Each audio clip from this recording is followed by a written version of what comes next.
Al continuar su camino, Jesús vio a un hombre llamado Mateo, que estaba sentado donde se cobraban los impuestos, y le dijo: sígueme. Y Mateo se levantó y lo siguió. Estando Jesús en la casa, sentado a la mesa, muchos cobradores de impuestos y pecadores que habían venido se sentaron también a la mesa con Jesús y sus discípulos. Cuando los fariseos vieron aquello, dijeron a los discípulos: ¿por qué su maestro come con cobradores de impuestos y con pecadores? Al oír esto, Jesús les dijo: no son los sanos los que necesitan de un médico, sino los enfermos. Vayan y aprendan lo que significa misericordia quiero y no sacrificio. Y termina Jesús diciendo: porque no he venido a llamar a los justos al arrepentimiento, sino a los pecadores. Hubo un predicador en el siglo XVII llamado Thomas Goodwin. Él contaba una historia. Él contaba la historia de un médico que se enteró que en lo profundo de la selva había llegado una enfermedad infectocontagiosa muy fuerte. Estaba diezmando a la tribu. Era grave la situación. Y él decidió ir.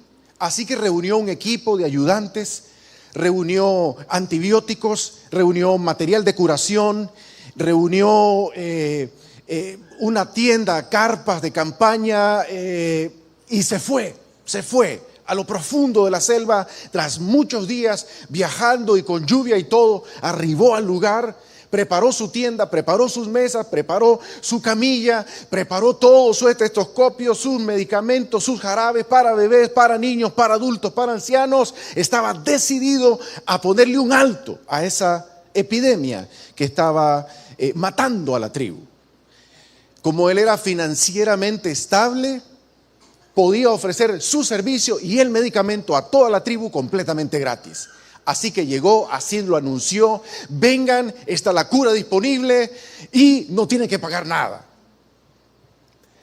El problema, cuenta Thomas, que muy pronto el doctor se encontró altamente frustrado, muy triste, acabado en su interior, porque la tribu dijo no. Desde el cacique hasta el último anciano en la jerarquía tribal dijeron no. Nadie va donde ese hombre raro ahí vestido de blanco, con esos sus jarabes y sus cuestiones y sus trapos nadie. Aquí vamos a resolver la cosa nosotros. Así que decidió la tribu buscar la cura por sus propios medios, y aunque apenas podían sobrevivir con aquella calentura y diario sepultaban a alguien, por sus propios medios querían encontrar la medicina para la enfermedad. Pero por la noche, unos cuantos muchachos enfermos a escondiditas llegaron a la tienda del doctor y le dijeron: doctor, aquí venimos, nosotros sí queremos que nos cure, por favor, denos la medicina. A la mañana siguiente esos muchachos estaban sanos. ¿Qué sintió ese doctor? Antes sentía mucha tristeza, y ahora ¿qué siente? Siente algo muy especial, siente una gran alegría, porque se está regando la noticia de que con ese jarabe y con esa inyección y con esa atención del doctor, la enfermedad se cura. Y poco a poco van llegando, y a la medida que más gente van llegando, y madres van llevando bebés, y papás vienen con sus adolescentes, y vienen más ancianos por cura y por sanidad, aquel doctor no puede sentir más que ¡qué bueno! ¡Éxito! Logramos vencer la enfermedad. Ahora, ¿con qué propósito piensa que Thomas Goodwin, este evangelista, contaba esta historia? ¿Por qué la contaba? Correcto.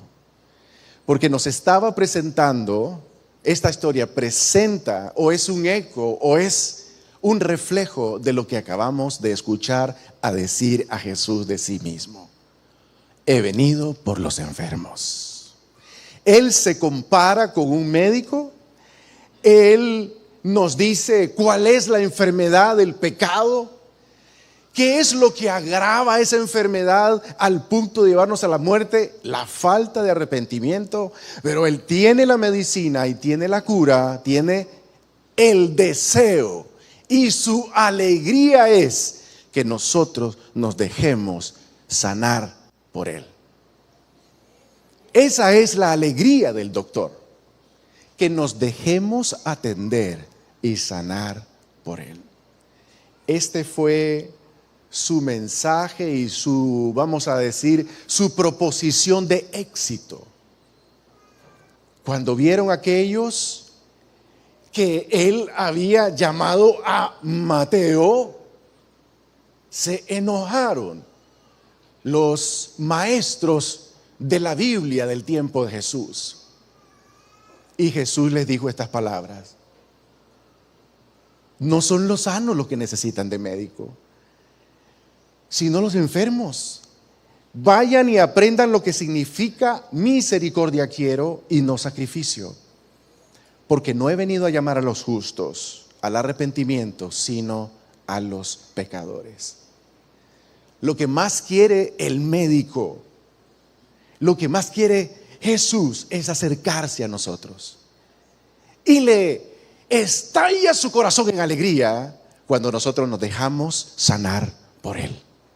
Esa es la alegría del doctor, ver que tenemos éxito sobre la enfermedad. El pastor Dane Ortlund, que por cierto quiero solo decir un pequeño tributo al pastor Dane, ha bendecido mucho mi vida con varios ensayos, estudios y libros que tiene, y sobre este tema el pastor Dane dice estas palabras: podríamos decir que el gozo, deleite, felicidad y gloria de Cristo se ensanchan cada vez que otorga gracia y misericordia, cada vez que perdona, cada vez que alivia y consuela a su familia aquí en la tierra, porque somos su familia. Así que este doctor no solamente atiende pacientes, esos pacientes somos su familia, somos sus hijos, somos su parentela. A eso he venido, dice el Señor. A eso he venido, a sanar. Vayan y aprendan ustedes, como una pequeña exhortación a aquellos profesores de Biblia, aquellos que supuestamente deberían estar en el oficio de sanar al pueblo del Señor. Habían olvidado cuál era su tarea. Misericordia quiero y no sacrificio. Así que familia, la alegría del médico, Jesucristo, es que nos dejemos sanar por Él. Su corazón estalla de alegría, porque Él sabe los efectos de esa enfermedad. Él conoce cuán profundo puede llegar. Él sabe cuán destructiva puede ser y conoce que nosotros no tenemos ni la menor idea de eso. Y tampoco tenemos la menor idea de cómo sanar, porque ni siquiera queremos arrepentirnos en la mayoría de los casos. Así que Él se pone a la orden, se acerca hasta nosotros. Él tiene la medicina a la enfermedad y tiene la ayuda para que nosotros podamos ir por ese tratamiento que se llama arrepentirnos, cambiar, superar, abandonar esas prácticas que nos matan la vida entera. Considere Hebreos 12:2, que nos habla de esa alegría también. Dice: fijemos la mirada en Jesús, fijemos la mirada en Él. Él es el iniciador y perfeccionador de nuestra fe, quien por el gozo que le esperaba soportó la cruz, menospreciando la vergüenza que ella significaba, y ahora está sentado a la derecha del trono de Dios. El gozo que le esperaba. ¿De qué gozo está hablando? Fue un gozo anticipado, fue una expectativa de algo maravilloso que iba a pasar después de la cruz. ¿Qué es eso? Nosotros, tú, él, ella, él, ellos, todos, la humanidad entera, libre de esa enfermedad. Él es el Cordero de Dios que quita el pecado del mundo. Perdona, pero también lo puede erradicar de nuestro corazón. Su alegría es conquistar nuestra libertad. Así que de antemano Él nos vio a la humanidad en la historia posterior, nos vio a nosotros, te vio a ti, me vio a mí, libre de ese contagio, de la peor de nuestras enfermedades, el pecado en todas sus formas, es decir, la vanidad, el egoísmo, mi yoísmo. Prefiero mis caminos que los suyos, prefiero como yo quiero a como Él quiere. Esa rebelión, ese involucramiento con cosas feas, ese involucramiento con cosas que no debo. Él experimentó ese gozo, sí, de vernos sanos, y dijo: heme aquí, Padre, envíame a mí. Y así fue. El gozo de cumplir su tarea como sumo sacerdote, conectarnos con Dios, reconciliarnos con Él mismo, reconectar el cielo con la tierra, limpiarnos de nuestros pecados. Ese fue su gozo, ese fue su deseo, ese fue su anhelo, la expectativa de hacerse para sí un pueblo libre, limpio, gozoso. Eso le dio la fuerza para soportar la cruz. Tanto así que nuestro doctor, más adelante en Juan 6:37, hace como el primer juramento hipocrático de la historia, el primero. Todos los médicos hacen ese juramento hipocrático, que en pocas palabras puede decir: haré todo lo que esté a mi alcance por salvar la vida de cualquier paciente que llegue a mis manos. Bueno, el Señor hizo una especie de promesa hipocrática, si le pudiéramos decir así. Juan 6:37, algunos lo sabemos de memoria en la versión Reina Valera: todo lo que el Padre me da vendrá a mí y yo no le echo fuera. Pero en esta versión que tenemos en pantalla se ajusta un poquito más a una doble negación que en el griego original se presenta. Dice: de ningún modo lo echaré fuera. Todo lo que el Padre me da vendrá a mí, y al que viene a mí, de ningún modo le echo fuera. ¡Qué buena noticia, familia! Juramento hipocrático para todos nosotros. Todo, no solamente algunos. No dicen los cristianos que el Padre me dé, la gente de fe que el Padre me dé, la gente buena que el Padre. No dicen los guapos que el Padre. Seríamos un grupito muy reducido si dijera eso así. Solo los que estamos aquí. Dice todos.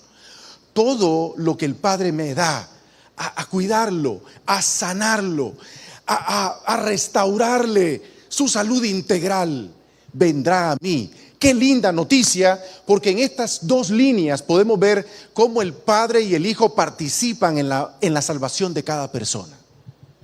A veces nosotros la entendemos parcialmente, que solo Jesús. No, el Padre ha participado desde el principio en tu selección, en tu llamamiento, en tu traída a Jesús. Y el Espíritu Santo también. Todo lo que el Padre me da, el Padre busca. Y todo el que el Padre me trae, de ningún modo lo echaré fuera, dice el Señor. ¡Qué buena noticia! Ni a Mateo lo echaré fuera. Y si Mateo me obedeció cuando le dije: sígueme, yo no voy a echar fuera a Mateo. Pero la gente decía: no, Mateo. Pero si es Mateo, cobrador de impuestos, diríamos en nuestro lenguaje hoy, matamama. Trabajaba en colaboración del imperio militar que tenía subyugado al pueblo de Dios. Con esto se juntaba este Mateo. Y como andaban ahí los fariseos supervisando las actividades espirituales de Jesús, empiezan a preguntarle: ¿por qué? ¿Por qué? ¿Por qué? Para eso vine. No vine buscando a los tuani, no vine buscando a los sanos. Vengo a buscar a los que están enfermos y necesitan el tratamiento de arrepentimiento, de cambio, de sanidad. Por ellos he venido. Y el que a mí viene, de ningún modo le echo fuera. De ningún modo, de ningún modo. Me detengo aquí porque nosotros los seres humanos sí encontramos el modo para distanciarnos de Dios. Pero para Él, de ningún modo. De parte del Señor no habría ninguna distancia. no hay objeciones para Él. Nosotros sí ponemos objeciones, pero es que no. Objeciones para los terceros, la mayoría de las veces. Objeciones para uno. Objeciones porque tal vez es demasiado grande lo que yo reconozco que tengo. Es grave. El Señor dice, yo sé. Objeciones de reincidencia o repetición. Señor, otra vez he caído. Yo lo sé. Él lo sabe. Él sabe lo que te pasa. Él sabe lo que me pasa. No hay tema de todo nuestro ser integral que el médico no pueda tratar. Podemos venir a Él. Pero ¿por qué no se siente así? ¿Por qué a veces no se siente en la iglesia que adoremos a un Dios así? ¿Por qué en una nación tan cristiana como Nicaragua a veces no se siente algo así? Correcto. Porque abunda el espíritu farisaico negativo que está ahí. Ese sí pone objeciones hasta más no poder. Llegaron estos maestros de la ley, estos doctores, estos reverenciados. ¿Por qué come? ¿Qué le pasa a este tipo? ¿Qué anda con esta lacra? ¿Por qué come su maestro con esta gente? Esa es la voz del fariseísmo malo, porque sí hay un fariseísmo bueno en la Biblia. Nicodemo era un buen fariseo. Y otros que intervinieron por Jesús durante su muerte y después con la iglesia en la iglesia en Jerusalén. Habían buenos fariseos. Pero esta mala voz farisea, ¿qué? Dicen, ve que igualado. Yo no sé por esa palabra los cristianos la deberíamos sacar de nuestro lenguaje. Ve que igualada la fulana. No, somos iguales. Claro que somos iguales. Pero ¿qué hacemos como fariseos? Grandes líneas divisorias. Con nosotros debería juntarse, no con ellos. Y yo sé que usted ha escuchado más de alguna vez desde chiquito, no te juntes con la fulana, ¿oíste? Chiquita, la muchachita, así, ya se aconsejaban. No le prestes la muñeca a la Walquiria, es mala, desde chiquita. Y ya de grandes también, o el loco, ya que anda con ese mae. Seguramente usted como cristiano deberías cuidarte con quién andas. Lamento tu discernimiento que anda tan malo. ¿No te das cuenta? Todos se sentían a gusto con Jesús, menos los fariseos. Qué ironía. Los que debían tener misericordia y ser la gente más gentil, más serena, más mansa, más humilde y más accesible, eran las personas señalando a los demás. Marcando esas fronteras, los otros y nosotros los mejores. Por eso es que no se siente que tengamos un Dios, un maestro y un doctor amoroso, amable, manso, humilde de corazón, que nos ha dicho, venid a mí, todos los que están trabajados y cargados, yo les haré descansar. Él es el que nos ha dicho a todos nosotros, todo el que a mí viene, de ningún modo le echaré fuera. Bendito sea su nombre. Si no, no estaríamos aquí. Si no, no estaríamos aquí. Ninguno, yo no estaría aquí. De ningún modo. Si no fuera porque Él ha dicho ese juramento hipocrático, de ningún modo te rechazaré. Les quiero contar un pasaje de la vida rápido. Ahí van a encontrar ustedes al mero fariseo y al necesitado. Resulta que años atrás viene una señora, ¿verdad? Un martes y dice, no a esta iglesia, a otra, aclaración. Entonces dice, mire, yo quiero que oren por mí. Es que mira, una señora ya avanzada en edad, ando un uñero que me anda matando. Ando un uñero que me anda matando. Y entonces, no se lo dije, pero lo pensé. Ay, señora, creador del universo, alto, sublime, excelso. ¿Y usted quiere que le cure? Podólogo, pues, el Señor. Oigan, fariseo, de verdad fariseo. No se lo dije, pero lo faripensé. No se lo dijimos, pero oramos por ella. Llega el otro martes. Buena, mire, yo quiero dar un testimonio.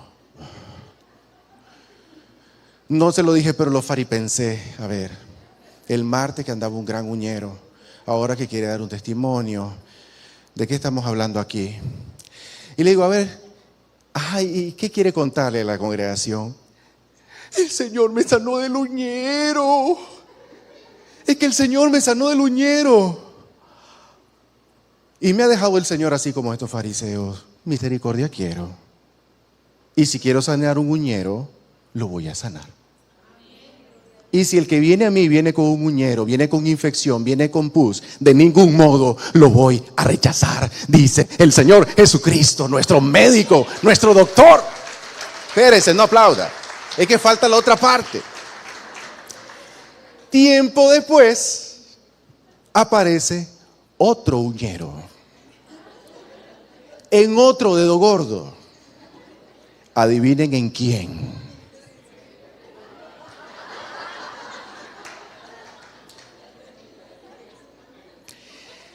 La uña parecía moneda de A5 agrandada, así. El dedo así.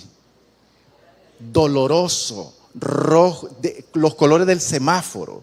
Rojo, amarillo, verde, hinchado. Que no aguantas ni el calcetín, te andas cuidando, ni te pongas chinele gancho. Es horrible. Adivinen qué idea se me vino a la cabeza. Correcto. Lo faripensé, pero no lo hice. No oré, diciendo, Señor, sáname. Y le digo a mi esposa, ay, mira, anda afligido esto. A ver, te lo aprieto. ¡No! Le digo, ay, ¿será que la Nubia me lo quiera curar? Nubia es una doctora, médico cirujano, amiga de la familia. Dios la bendiga si nos está viendo Nubia por la transmisión. Dios te bendiga, Nubia, altamente agradecido contigo. Le digo, me da una vergüenza llamar a la Nubia porque yo sé que ella tiene un corazón y unos dedos tan suaves. Llamarla, me dice ella, ¿verdad, Tania? Nubia, me muere la vergüenza, Nubia. Es que vos sos médico, tantas horas de estudio, de velo, tantos turnos en el hospital para que yo te venga a pedir que si por favor me curás el uñero que yo ando. Y dice Nubia, venite hombre, venite, no tengas pena. Allá llegué con mi uñero. Pasa adelante, Julner, y ella platicando con Tania, y yo, no hay paz con un uñero, no hay paz. Y la plática muy animada y la veo que se pone sus guantes celestes. Ay, qué vergüenza, decía yo. ¿Cómo me dejé este uñero? Pero vino la doctora, se puso sus guantes, agarró anestesia local, me la colocó y me dice, para que no sientas nada. Esperó que hiciera efecto, me tocó el dedo, todavía me dolía el dedo. Vamos a explicarte un poquito más. Esperó otro rato, volvió a tocar, ¿te sentís? No, ya no. Ah, bueno, ahora sí. Y empieza la doctora Nubia Méndez a trabajar en mi uña con una paciencia, con un amor. Yo ni quería ver. Dice Tania que ahí salió lo indecible de ese dedo. Salí nuevecito de donde la doctora. Dormí riquísimo. Porque ni la sábana aguantaba en aquel dedote así. Así que cuando el Señor dice que su alegría es que nos dejemos sanar por Él, quiero estar en primera fila, porque Él sabe cómo sanar mi vida. Él sabe cómo quitar mi infección. Él sabe cómo curarme, cómo hacerme nuevo, cómo hacer que recupere. Todo eso para lo cual Él te envió, me envió, nos envió aquí a la tierra. Él lo sabe. Su alegría, la alegría del doctor es que nos dejemos sanar por Él. Lo disfrutan. Solo para que ustedes tengan una idea más local, más contemporánea, más actual. Pregunté a varios médicos de nuestra congregación. Por cierto, el Señor ha bendecido a Verbo Guanacaste con excelentes médicos, hay muchos. pero tuve el chance de entrevistar a algunos y preguntarles: doctor, sin pensarla dos veces, lo primero que se le venga a la cabeza, contésteme una pregunta. ¿Cuál es su mayor alegría como médico? Y me contestó: ver que mis pacientes se recuperan. Me alegro mucho cuando sacamos a un niño de problemas. Así me contestó el doctor Gutiérrez. El doctor Cruz Mendoza: la sensación de haber ayudado a alguien que estaba sufriendo y que ese sufrimiento ya no está más, es lo que me da alegría.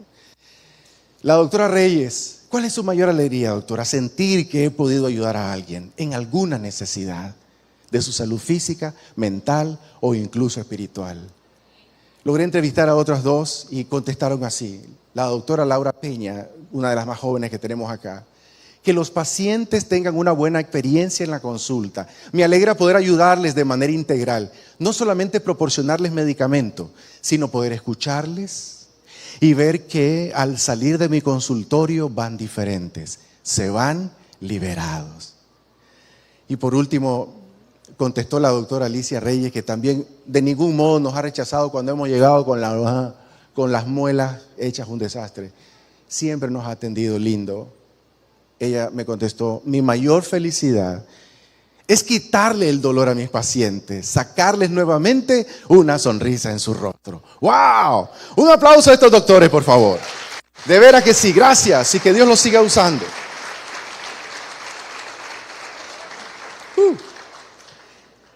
Así que dos implicaciones tiene el hecho de que Jesús se presenta como doctor y que de ningún modo rechaza a nadie. Hay dos implicaciones para nosotros hoy, para mí. Claro que sí. El primero: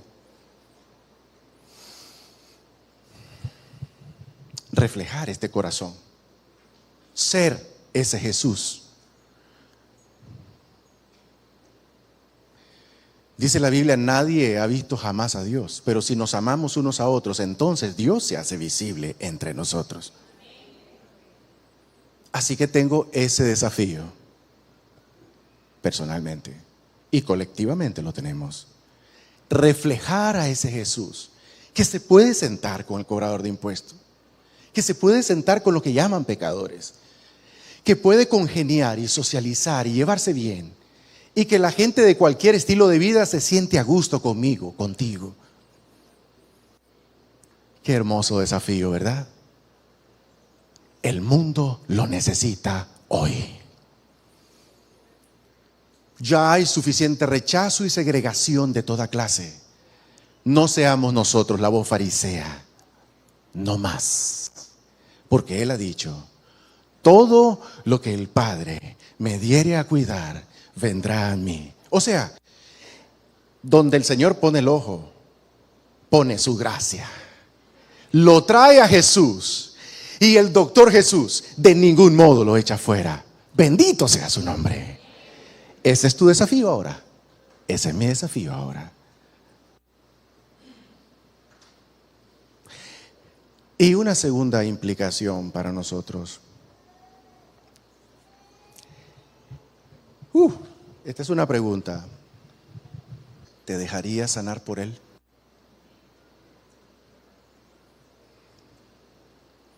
Hago la pregunta porque pareciera que es obvio que estamos aquí por eso. Me he dado cuenta que los cristianos hablan de la gracia, del perdón y de la salvación en tiempo pasado. El Señor me salvó, el Señor me perdonó, el Señor me rescató en pasado. Hay algo que está detrás ahí de esa declaración en pasado, y es el hecho de que creemos que es una cosa de tomar así un traguito. Ya. No. Es el inicio, el arranque es venir y conversar con Dios y decirle: te doy mi vida, a partir de hoy quiero caminar contigo. Es el arranque, es la primer dosis. Pero nosotros necesitamos tratamiento a lo largo de toda nuestra vida hasta que Él venga o hasta que Él nos llame. Necesitamos cambiar la manera en que hablamos del perdón, de la salvación y de su restauración. Y decir: el Señor me sigue salvando. No es que Él sigue muriendo, no, Él murió una vez por todas, pero me sigue salvando, porque todavía tengo tendencias carnales, tendencias egoístas, tendencias competitivas, tendencias de superioridad, tendencias de pereza, tendencias de todo eso. ¿Usted ya me entendió? Necesito que Él me siga previniendo, salvando, saliéndome al encuentro y ayudándome. No me perdonó, me sigue perdonando. Porque aunque yo sé muy bien lo que no está correcto, como decía el apóstol Pablo, caramba, ¿cómo lo vuelvo a hacer? Gracias al Señor que de ningún modo Él nos rechaza. De ningún modo.